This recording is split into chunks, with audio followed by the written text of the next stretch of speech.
Well, the pressure is now on Congress to make a deal, fund the wall, and reopen the government. And lawmakers have been invited to the White House tomorrow to make it happen. So let's talk to Republican Congressman from Ohio, Jim Jordan, founding member of the House Freedom Caucus. Great to have you with us tonight. Good to be with you. Your reaction overall to the speech? I thought it was persuasive. I thought it was presidential. I thought it was good.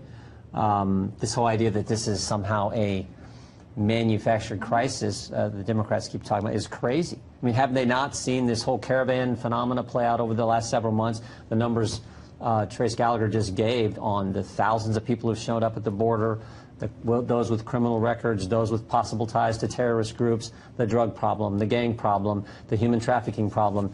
I thought the president did a great job of spelling out what's at stake here and making it kind of come home for people and feel what is actually happening on the southern border and why we need a border security wall. There have been a lot of speculation and criticism from the left and mainstream media that he was going to declare a national emergency. Didn't happen tonight. We know he's going to the border in a couple of days. He'll probably speak from down there as well. I want to read something, though, coming from Jonah Goldberg, and he talks about the fact that if this wall was so important, why didn't Republicans, when they controlled the House, Senate, and the White House, get it done? He says this: the real crisis now isn't a national security one, it's a political one for Trump. And even if you favor a wall or enhanced border security, that is not an argument for the president formally declaring national emergency when there isn't one, and deploying the military without congressional approval on American soil. That would be a serious abuse of power, and Congress shouldn't stand for it one way or another. Well, no, I think this is a serious problem. I think the American people understand that, and I think we got to do everything we can to get the border security wall done. But I do think it should happen with an appropriation from Congress. And Jonah is right in this regard. We should have done this in March. We should have done this. We were poised to win. Remember, just a few weeks before that March big omnibus, these crazy names we give things here in Washington, this big omnibus spending bill, just a few weeks prior to that, we had sent a short-term funding bill to Chuck Schumer, and he shut the government down. And he shut it down because he said amnesty was more important than funding our troops and funding the government. Now, by amnesty, do you mean a solution for DACA? That's what Chuck Schumer was talking about. Okay, so legal status versus citizenship. Does that make a difference to you if you're going to use the word amnesty? Well, he wants full citizenship eventually. He was totally wanting full citizenship. But it's a difference to you. Yeah, well, it sure is for us. I think it is for most of the American people. But that was the backdrop. Fast forward to March, we were poised to win the battle because when Chuck Schumer shut the government down, if you remember, the American people said, "You're crazy." And a few days later, he said, "Shazam, I'm going to open the government back up," because he saw what was happening politically. So we were poised to get it done in March. We didn't. That's unfortunate. But we are where we are now. And just remember, it was 3 weeks ago when Nancy Pelosi said there aren't the votes in the House in the last Congress. And yet we had 217 members vote for it. So the American people want this. This is what President Trump campaigned on. This is, more importantly, the right thing to do. The biggest problem, Shannon, is Democrats are more focused on stopping the president than they are on helping the country. And that's evidenced by Schumer was for this a few years ago, Pelosi was for this a few years ago, and now they're not because their political base they think is good for them in Democrat politics. Let's focus on the country. Okay, my understanding is what the Democrats in the House plan to do is roll out individual funding bills for different parts of the government, separate and away from what's happening with the border. Politico now saying this: House GOP leaders fear support eroding for Trump's shutdown fight. They say a senior House GOP aide said McCarthy and his top lieutenants believe 15 to 25% Republicans, or not percent, 15 to 25 Republicans will vote with Democrats this week, possibly even more. How worried are you about that? I don't think so. I'm not. Again, like I said, I thought the president's speech was right on target. I thought it was persuasive. I thought it was presidential. Last week, we only had 7 Republicans vote with the Democrats on one of these type of bills. I don't think you'll see the 15 to 20. But even if you do, Mr. McConnell has been clear he's not bringing it up. And the president has been clear he's going to veto it if anything ever got to him. So I think our voters, our members are strong because the American people understand this is the right thing to do. Okay, we're out of time, so I have to ask you a yes or no question. If DACA is on the table as part of this deal, not for citizenship, but maybe for some kind of legal status, is that something you could vote for to fund the government, get the wall, and get this reopened? I think we'd have to see it, but I think the citizenship question is the key question. But I think the key thing is the border security wall. Let's focus on that. Let's get past the Democrats being. I mean, we know how bad they are against the president, how strong they are against the president. What was the first thing Brad Sherman introduced at the start of this Congress? Yeah, an impeachment resolution. Yeah. So let's focus on helping the country. If we do that, I think we'll get the border security wall, and we can talk about the DACA issue. All right, Congressman, great to see you. Thanks for stopping in late with us tonight. Thank you. All right, however you received the president's address tonight, one thing should not be missed. The president scored a major media coup. What am I talking about? He got all the major networks to carry his address, galvanizing the attention of the entire country. And he accomplished something else. He got two of the least popular politicians in the nation to respond to him on his terms. He wants to raise the stakes and make the Democrats the co-owners of this shutdown. And I think Nancy Pelosi and Chuck Schumer are walking right into the trap. He brings everyone in, and this is the Trump trap. He negotiates through brinksmanship, and that's just not a way to get to a rational ending. Okay, but this is rational? The president is rejecting these bipartisan bills, which would reopen government, over his obsession with forcing American taxpayers to waste billions of dollars on an expensive and ineffective wall. We don't govern by temper tantrum. President Trump has appealed to fear, not facts, division, not unity. There's an obvious solution. Separate the shutdown from arguments over border security. Okay, now, the contrast should be glaring for anyone who watched tonight.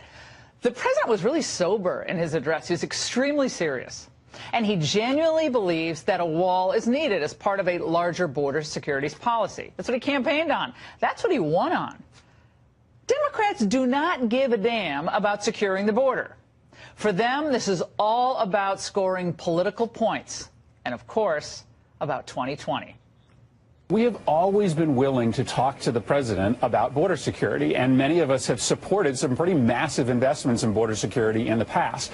But we can't do that while the government is shut down. We need to open up government and then negotiate, not the other way around. We believe in secure borders, but we want the government open. Once the government is open, I would support looking at a broader compromise on immigration. All right. Don't believe anything they're telling you there for just not even a millisecond. The Democrats are targeting the 800,000 government workers on furlough. They're targeting them. What do I mean? They refuse to move even a millimeter, the Democrats, toward a common sense compromise with the president. Now, remember, a year ago, they were willing to give him $25 billion for a wall. Schumer ultimately pulled that off the table. But they were willing to do that. Now, today, they can't even come up with a measly $5 billion. Think of all the waste, fraud, and abuse in this town that they could trim away to get that $5 billion. We'll talk about that in a bit. The president has shown a willingness to compromise. You heard it tonight. In a funding request to the Senate Appropriations Committee this week, the president asked for items that are also important to Democrats. He alluded to this tonight. Of course, $800 million for humanitarian needs at the border, and that includes medical support and additional facilities to house migrants, which, frankly, a lot of Americans probably think would be better spent on inner city youth and our veterans. But nevertheless, the president's willing to go there. The president's also requesting $675 million for new technology to detect and stop the flow of illegal drugs over the border. Democrats have long said they wanted that. But Democrats don't want to have an honest conversation about border security. They are now the party of obstruction, and everything must bend to their resist Trump goals. The Hill reports that their latest strategy is to jam up the Senate by refusing to consider any legislation until the government is reopened. This cannot be business as usual, that we shut down a quarter of the government and just leave it shut down. It's an incompetent strategy. Now, just to give you a sense of how dogmatic, how rabid, and how fanatical this resistance to Trump has become, look no further than the Democrats who voted against considering a bill to support Israel earlier today. What? So we're not going to support oppose boycotts against Israel because Trump wants to do a deal on the border wall? How is that governing in a mature way? Now, I'm sure the new anti-Semitic wing of the Democratic Party was thrilled about this development in the Senate, but nevertheless, most Americans aren't. Again, don't focus on what they say. It sounds fine, kind of reasonable. Watch what they do. The Democrats want this shutdown to go on as long as possible to divide as many Republicans from the president as they can. They want to peel one off after another. And then they want to ratchet up the political pressure. Our safety and our security? Forget that. That's damned. If they wanted the government reopened, the Democrats could negotiate with the president and reopen the government tomorrow.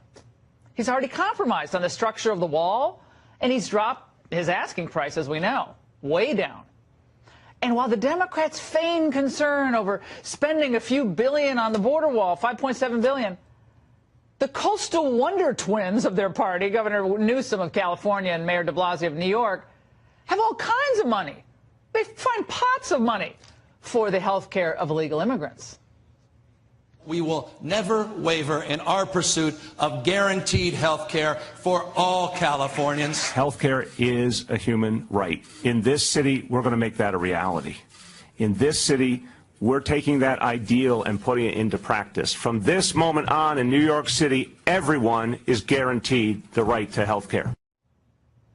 Well, they have no problem finding all that money falling from the sky to spend on the well-being and health of illegal aliens. My friends, like everything else, this is all about politics for the Democrats. Pretty much every demographic group in the country right now is better off than they were just a few years ago. Think about that. But the Democrats, they don't have any answer to that. It's not like they're going to go out there and argue, okay, we're going to offer these three policies, and they're going to raise your standard of living to a higher level than President Trump has been able to do. No, they've given up on that.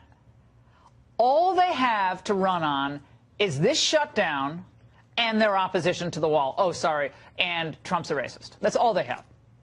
Oh, and for an added bonus, they actually believe that this stalemate with the shutdown furnishes them with another political weapon to, guess what, further the real nirvana for Americans, because this is really going to help your life get better, the impeachment agenda. Yes, Trump's threat to end the shutdown by declaring a national emergency, which never happened, and building the wall himself, could hasten the Democrats' ultimate desired end. This kind of abuse of power may also open up other measures for Congress, because this, in fact, could hit the tripwire of abuse of power, which is also one of those things that could lead to a presidential impeachment. I heard that this morning. I was like, wow, you're really spinning it out. Well, while the Democrats are straining to squeeze the last bit of political juice from the shutdown, the president's doing the right thing. He's focused on the security and the sovereignty of the American people and their prosperity. It's a posture that's good policy, but in time, it's also going to prove to be good politics as well. Mark my words. And that's the angle.